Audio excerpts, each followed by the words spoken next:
저는 오늘 말씀의 제목을 그래도 용서해야 합니다라는 제목으로 은혜 나누기 원합니다.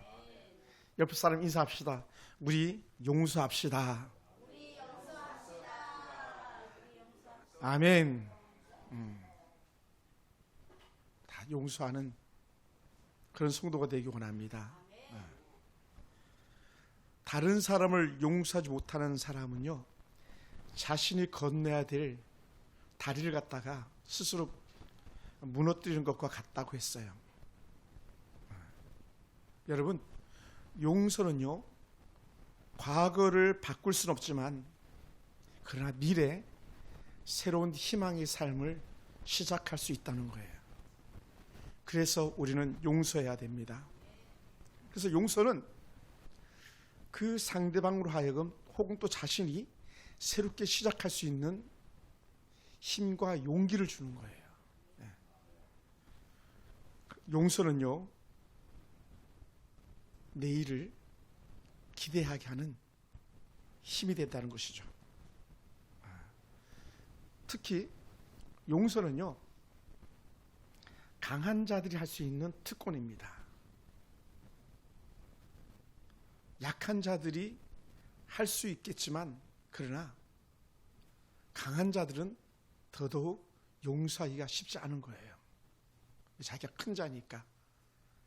여러분, 하나님은 가장 강하신 분임에도 불구하고 가장 낮은 자로 오셨고, 그렇게 용서란 것을 이루시기 위해서 친히 십자가에 달려 죽는 예수 그리스도를 이 땅에 보내주신 것이죠.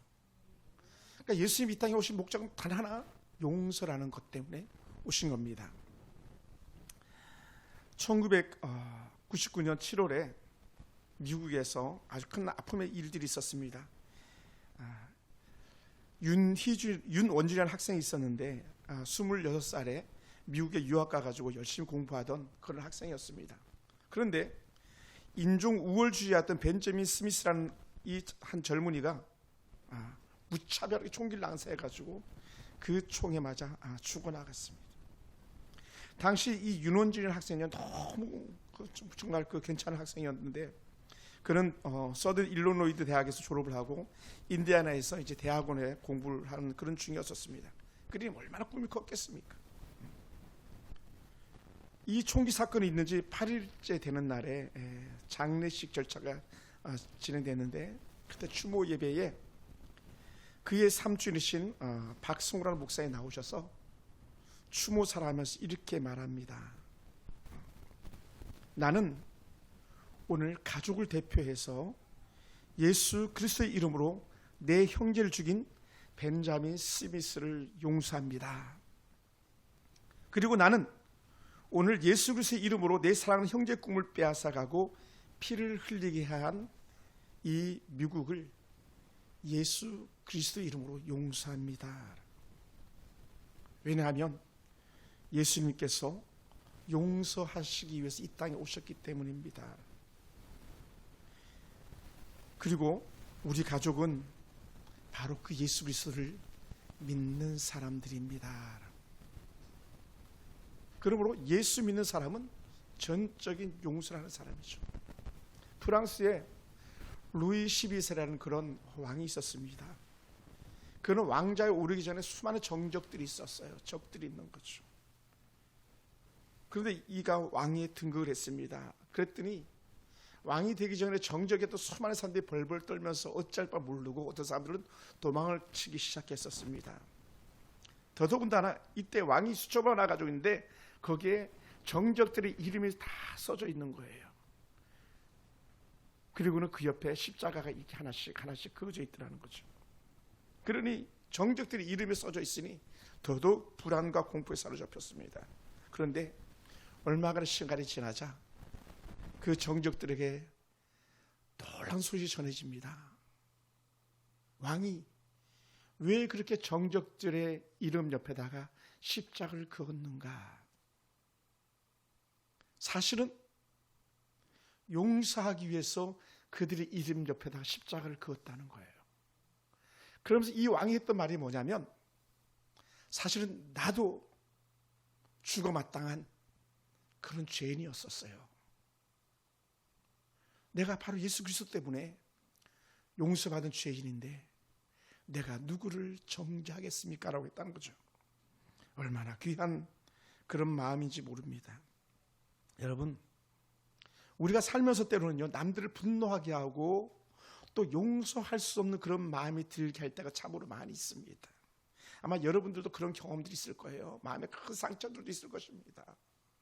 저도 이 설교를 이렇게 준비하면서 지나가는 스쳐 지나가는 생각들이 막 떠오르는데, 중학교 2학년 때인가에 체육 선생님 그렇게 뺨을 1분 만에 몇 대를 때릴 수 있을까 테스트하듯이 뺨을 때렸던 그런 적이 있었습니다. 평생 지워지지 않는 마음의 상처죠.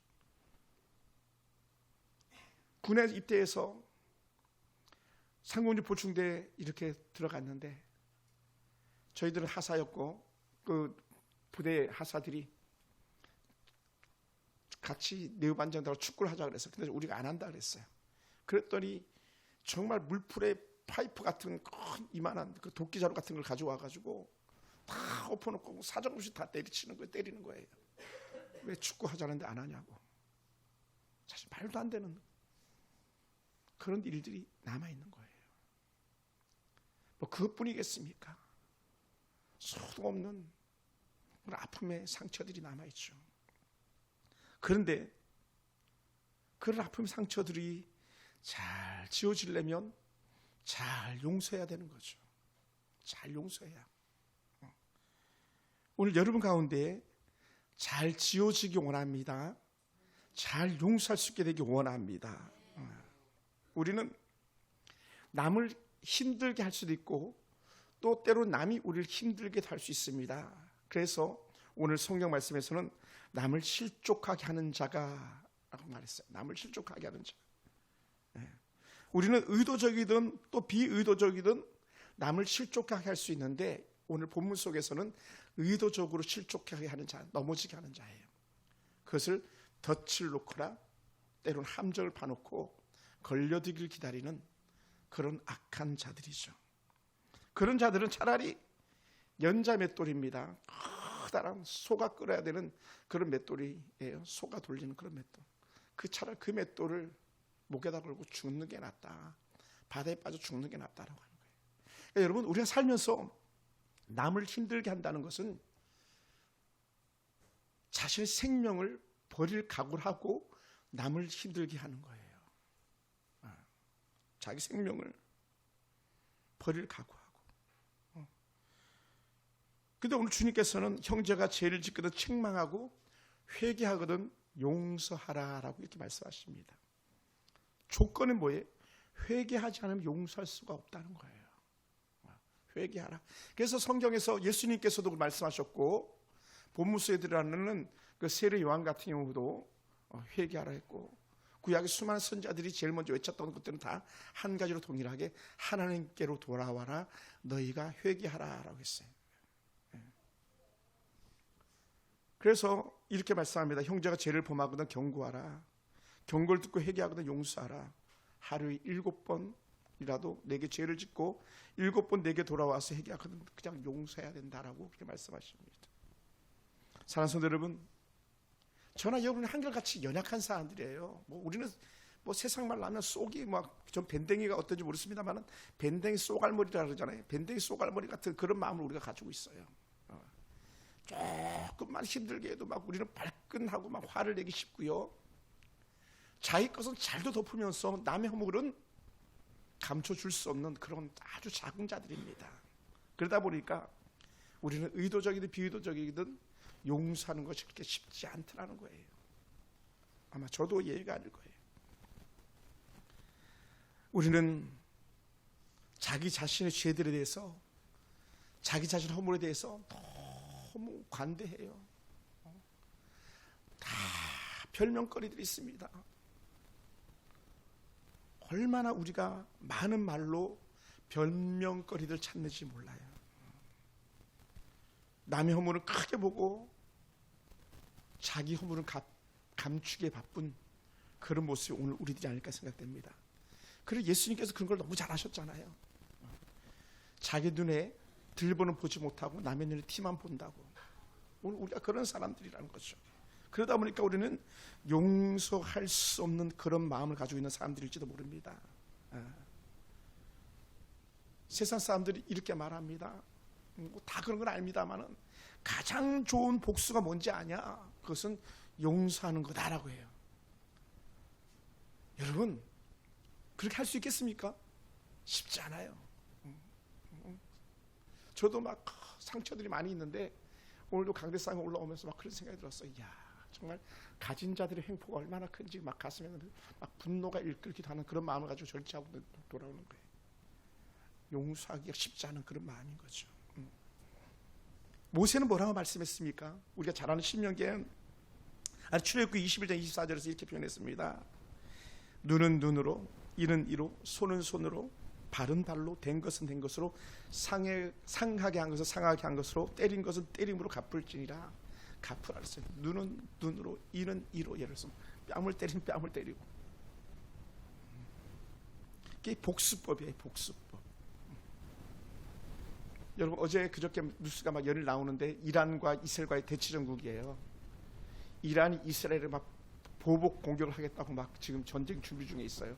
그러니까 막 그 소식을 들어 미군이 지중에다가 큰 함대들, 항공모함들 띄워놓고 있어요. 왜냐하면 이란이 그 이스라엘로 그 미사일을 쏘면 미군이 그걸 다 떨어뜨리겠다고, 중간에서 폭발시키겠다고. 뭔지 모르지만 이란은 이스라엘에 대해서 몹시 불편한 거죠. 그러니 어떻게 돼요? 복수하겠다고. 여러분, 모슬림 거는요 철저한 복수 신앙이에요. 복수 신앙. 복수하는, 반드시 죽이는 그런 신앙이에요. 그러다 보니까 그들은 자신들이 하나님을 믿는다고 하는 알라를 믿는다고 하지만 그 속에 용서는 찾아볼 수가 없는 거죠.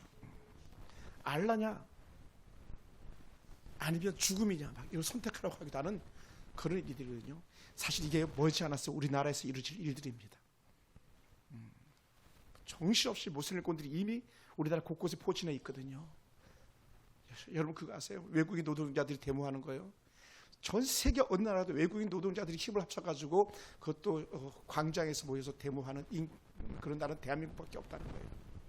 그리고 우리나라는요 뭐랄까요? 무법천지가 되는 그런 나라인 거죠.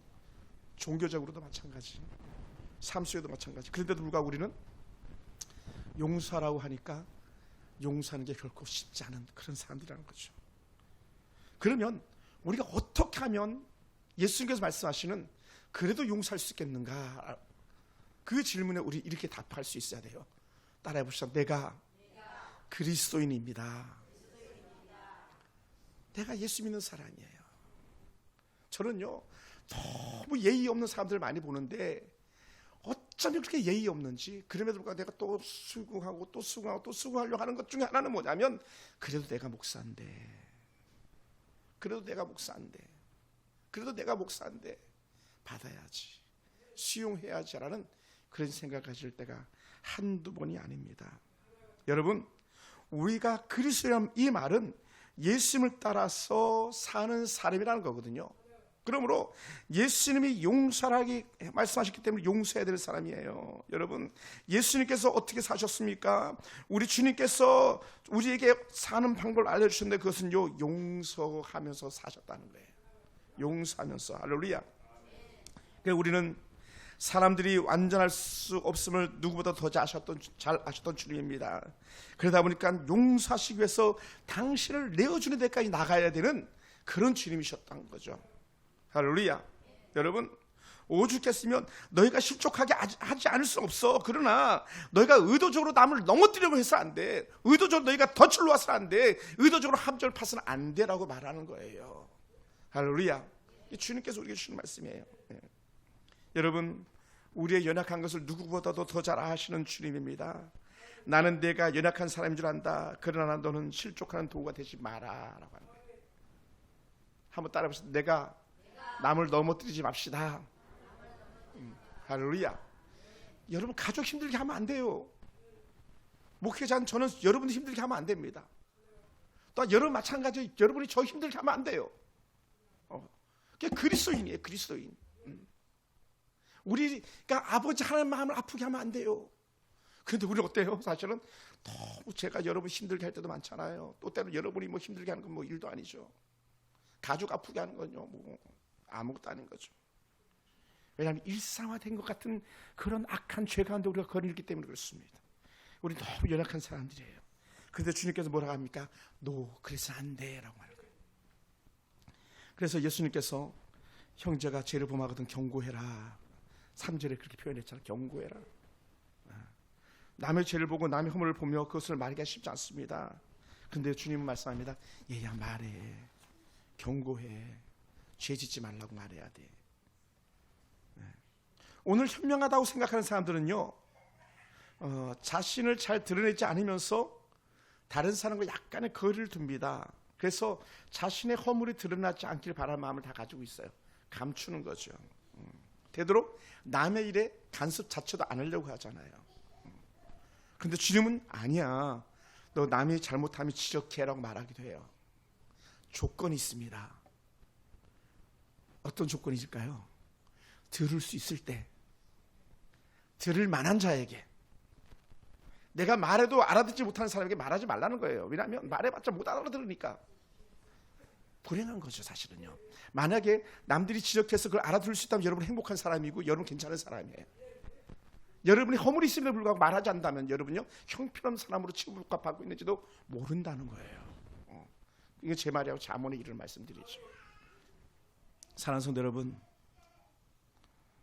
만약에 오늘 주님이 오시면 어떻게 할 것 같습니까? 주님께서 제가 이렇게 말씀을 묵상하면서 그렇게 말씀할 것 같아요. 야, 회개해라. 회개해라. 너희들 속에 있는 악한 마음을 회개해라. 돌이켜라. 도무지 듣지 않는 너희 이젠 귀를 열어서 들어라. 이렇게 말씀하시는 것 같습니다. 죄를 지적하고 죄를 지적하여 돌이키게 하라고 하시는 주님의 말씀이 오늘 저희와 여러분 모두에게 들려지길 원합니다. 사람들이 잘못을 범하고 용서를 구하면 그 용서가 우리의 이해를 넘어서 더 큰 용서의 은혜가 나타날 줄 믿습니다. 할렐루야. 그러므로 모든 것을 다 용서하는 거예요. 그래서 우리는 그 질문에 우리는 도대체 몇 번 용서해야 되는 거예요? 그랬더니 7번에 70번이라도 용서해라 라고 말하는 거예요. 7번에 70번. 뭐 숫자상으로 490번입니다만은 계속 용서하는 거예요. 계속. 할렐루야. 따라해봅시다. 계속 용서합시다. 아멘. 그러니요, 이거 죽을 맛이죠. 여러분 어떻게 계속 용서하겠습니까? 그러다 보니까 죽을 맛이 아니라 죽어야 되는 거예요. 내가 죽어야 용서가 되는 거예요. 내가 먼저 희생해야 용서가 되는 거예요. 아멘. 그러니까 부모는요 죽어나지 않아 자식놈 때문에 죽어나가는 사람인 거예요. 자식은 부모 때문에 죽어나가는 사람인 거예요. 왜? 용서하기 위해서요.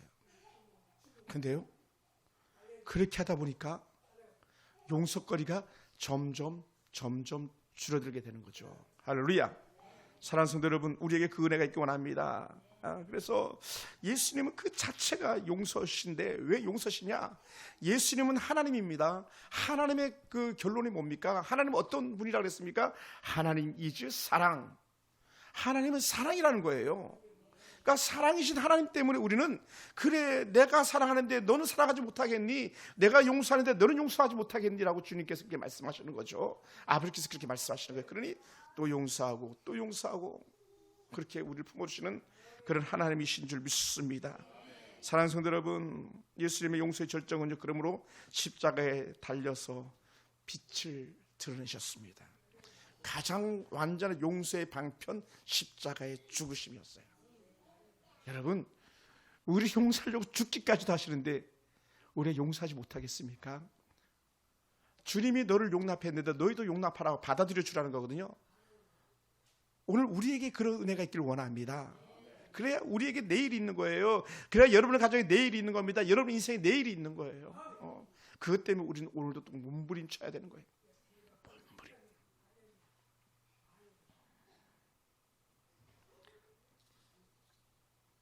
자신을 조롱하고 침뱉던 사람들, 쿡쿡 찔러대던 사람들에게도 주님께서는 한마디도 말씀하지 않았어요. 왜요? 그 사람들의 죄성을 알았고 예수님 그들을 용서해야 될 걸 알았기 때문입니다. 그리고 예수님은 가만히 입을 다무셨던 것이죠.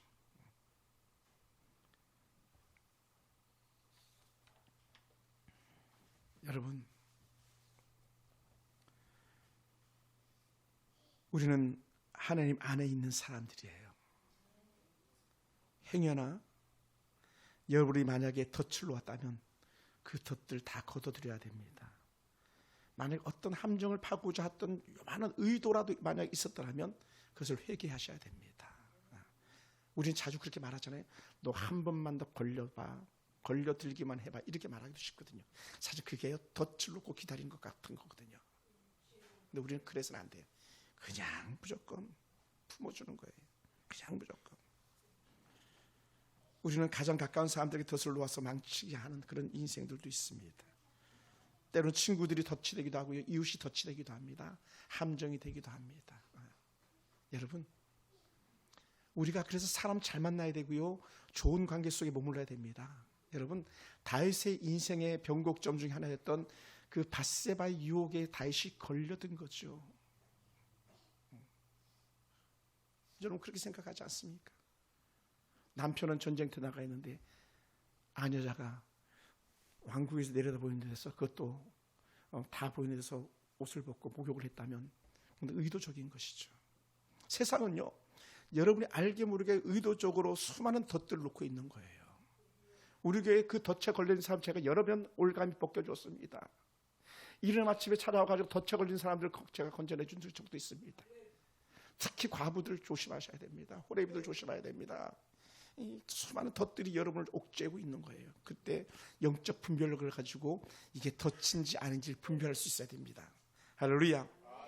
그리고 우리는 걸려들면 안 돼요. 그러니 밧세바의 덫에 걸려들어가지고 다윗의 인생은요 쫑나기 시작하는 거예요. 어디까지 갑니까?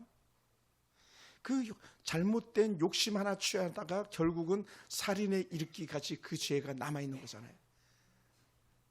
살인에 이르기까지 그 여인의 남편을 살인하는 그런 데까지 다윗이 죄 가운데 걸리잖아요. 덫에 걸리면요 죄는 점점 커져갈 뿐입니다.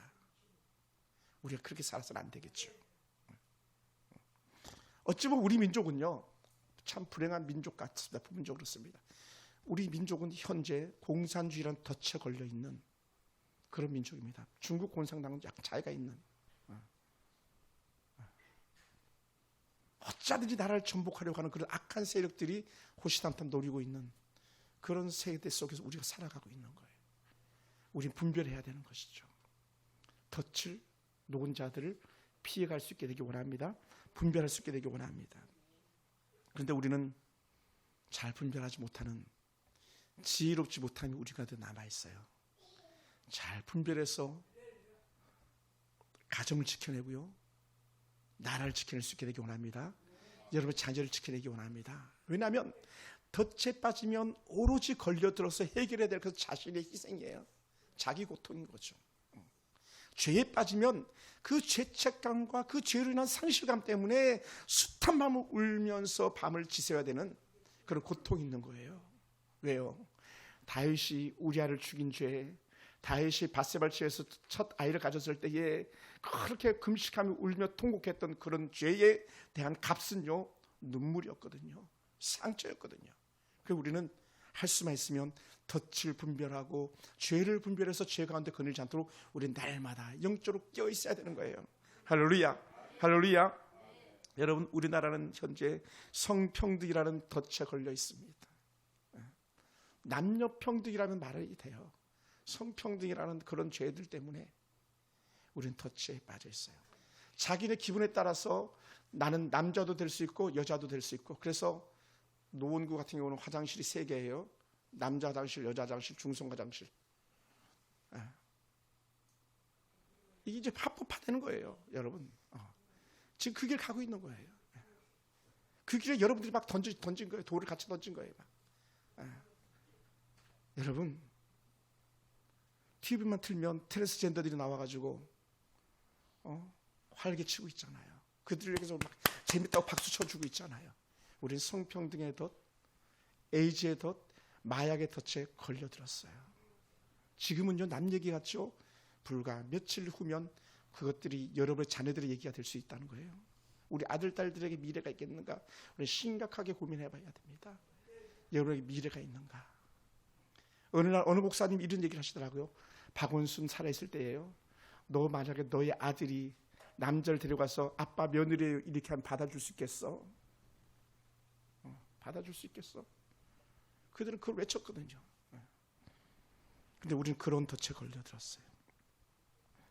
사랑하는 성도 여러분, 약물 중독, 섹스의 중독, 물질 만능주의의 중독, 가진 자의 그 대한 분노에 대한 중독들이 넘쳐나고 있는데 이것을 이겨내는 방법은 죄를 뿌리치는 방법과 또한 돌이키는 방법 두 가지가 남아있는 거죠. 할렐루야. 그러므로 사랑하는 성도 여러분, 우리는 덫에 걸리지 않도록 정신을 차리고 근신해야 됩니다. 스스로 교만해서 사단의 뜻에 복종하는 어리석은 자가 되어서는 안 됩니다. 죄는 완전히 그 뿌리채 뽑아버려야 합니다. 주변을 힘겹게 하는 삶을 속히 청산해야만 합니다. 가족을 힘들게 하다면 그 삶을 청산하고, 교회를 힘들게 하다면 그것을 청산하고, 국가를 힘들게 한다면 그것을 청산해야 되는 거예요. 그래야 살 길이 열리는 거예요. 여러분, 설교를 준비하면서 역사를 이렇게 다시 한번 생각해 보는데 1950년 6월 23일 토요일 날 국군이 25%가 휴가 갔대요. 멧돼지도 않는 국군이. 장교들 다 외출 예방 다 하고 나라는 텅텅 빈 상태가 되어버리면 한 거죠. 이미 6개월 전부터 몇 년 전부터 전쟁이 날 거라고 다 예고했는데도 아무도 기담을 듣지 않았던, 또 알면서도 입 다물고 있었던 공산주의자들도 있었고요. 그래서 얻었던 결과가 뭡니까? 나라의 뼈아픔, 가족을 죽이려고 내모는 그런 전쟁의 희생물이 되고 만 거예요. 왜요? 깨어있지 못하면, 듣지 않으면, 분별하지 못하면 결국은 그 재물에 우리 아들들이, 우리 딸들이 되는 거예요. 우리 아버님의 형제들이 그 전쟁의 희생물이 된 것처럼 두 번 다시 이런 아픔이 있어서는 안 되겠다는 거죠. 여러분, 가정을 누가 지키겠습니까? 그것은 오로지 우리가 깨어있을 때만 가능하다는 거예요. 교회를 누가 지키겠습니까? 교회 안에 영적 직분자들, 저를 비롯한 여러분들이 깨어있을 때에 한 영혼 한 영혼이 지켜지는 줄 믿습니다. 우리는 보잖아요. 최근에 한 사람이 죽기로 돌아가는 것이 얼마나 어려운지를 우리는 알 수 있잖아요. 우리 김경수 목사님 노원구에서 일부 예배드리고 또 오셨습니다만은 한 사람 제대로 주일날 데려다 놓는다는 게 얼마나 어려운지를 권사님 누구보다 더 잘 아실 거예요. 그만큼 한 영혼 한 영혼을 악한 사단은 그냥 놓지 않으려고 몸부림치는 거예요. 놓지 않으려고, 뺏기지 않으려고. 마귀는 뺏기지 않으려고 몸부림치는 거예요. 그런데 우리는 마귀에 휩쓸려가지고 같이 쓸려다닌다면 되겠습니까? 말이 안 되는 거죠. 그만큼 우리 영적으로 깨어있어야 되는 줄 믿습니다. 할렐루야, 할렐루야. 다 청산해야 됩니다. 죄의 자리는 속히 박차고 일어나야 합니다. 뛰쳐나와야만 살 수 있기 때문에 그렇습니다. 더불어서 사랑하는 성도 여러분, 용서는요, 불가능한 부분까지도 다 용서하는 것이야. 불가능한 부분까지도. 일반적으로 유대인 랍비들은요 3번까지 용서하라고 그랬어요. 그런데 예수님은요 그게 아니다. 계속 용서해라. 계속 또 마태복음 18장 22절 하셨던 말씀인데 예수님은 횟수가 아니라 계속이라는 걸 말씀하고 싶어 했던 거예요. 사랑하는 성도 여러분, 왜 우리는 용서해야 되겠는가?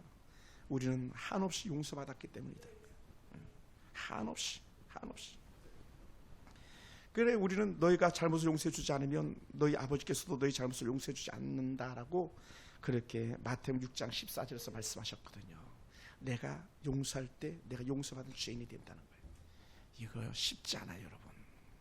그러니요, 제대로 된 예수 믿는다고 하는 그 영적 네임밸류를 갖는 것, 그런 명분을 갖는 게 얼마나 힘겨운지를 우리는 알 수 있어요.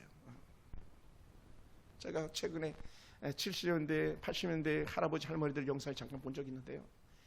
할아버지는요 술만 먹으면 할머니를 때렸다는 거예요. 근데 할머니만 때리면 그것도 안 되겠지만 자식들은 어떻습니까? 술만 먹으면 자식들 때리는 거예요. 그런데도 불구하고 TV에 나와서 하는 말이 뭐냐면 또 때릴 거래요. 술 먹으면. 우리가 그런 미친 세상을 지금 살아나왔는데 요즘은요 절대로 그런 일이 있을 수는 없는 거죠. 다행스럽죠.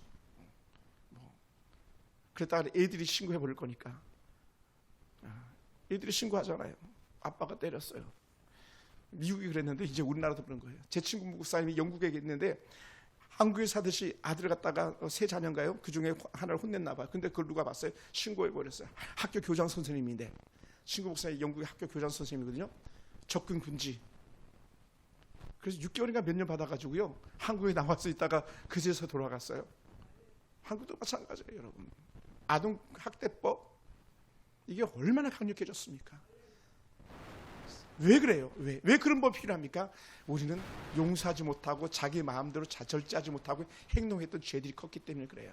우리는 더 이상은 절대로 그런 일이 있어서는 안 됩니다. 우리가 할 수만 있으면 우리 자녀들을 껴안고 사랑한다, 축복한다 말해 주셔야 되고, 우리 남편 그렇게 밥맛 떨어진 남편일지라도 사랑한다, 축복한다 말할 수 있어야 되고, 막 할렐루야, 업어줄 수 있어야 되고, 막 부인 업어줘야 돼요. 우리 김종수 사님 부인 업어줘야 돼. 그래야 우리가 화평을 이룰 수 있기 때문에 그렇습니다. 왜냐하면 용서는 화평으로 나가는 길이거든요. 화목으로 가는 길이거든요. 할렐루야. 사랑하는 성도 여러분, 부모는 자식을 100번이라도 용서할 수 있는 사람들입니다. 목자는 양들을 10,000번이라도 용서할 수 있는 사람입니다. 하나님은 수도 없이 우리를 용서하실 수 있는 그런 분입니다. 그럼 오늘 우리는요, 용서받은 죄인으로 용서한 사람들 속에 있는 거예요. 사랑하는 성도 여러분, 죄인들은 죄의 자리를 뿌리치고 용서를 구하시기 바랍니다. 죄를 붙잡고 살면서 용서해달라는 것은 가짜 용서입니다. 가짜 회개예요. 진짜 죄의 길을 벗어나는 것이 진짜 용서를 구하는 방법입니다. 돈을 훔친 자는 훔친 돈을 돌려주는 것이 용서를 구하는 방법입니다. 빼앗은 자는 빼앗은 것을 돌려주는 것이 용서를 구하는 방법입니다. 함부로 말했던 것들에 대해서는 좀 사과할 수 있는 것이 용서로 나가는 길입니다. 그러므로 저는 이렇게 말씀을 마무리하고 싶습니다. 용서는 말뿐이 아니라 행동으로 함께 나타내줘야 된다라는 것. 용서받을 죄를 더 이상 짓지 않는 것, 그다음에 용서하고 그것을 품어줄 수 있는 것, 이 두 가지가 같이 가야 되는 거예요. 저는 우리 서울 풍성교회 그런 교회가 되길 원합니다.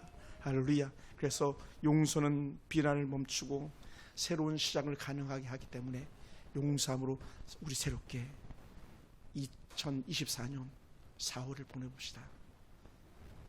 이 달에 잔인함을 말하는 그런 달이 4월이지만 행복을 말하는 그런 4월이 되기를 주여 축원합니다. 할렐루야. 기도하겠습니다.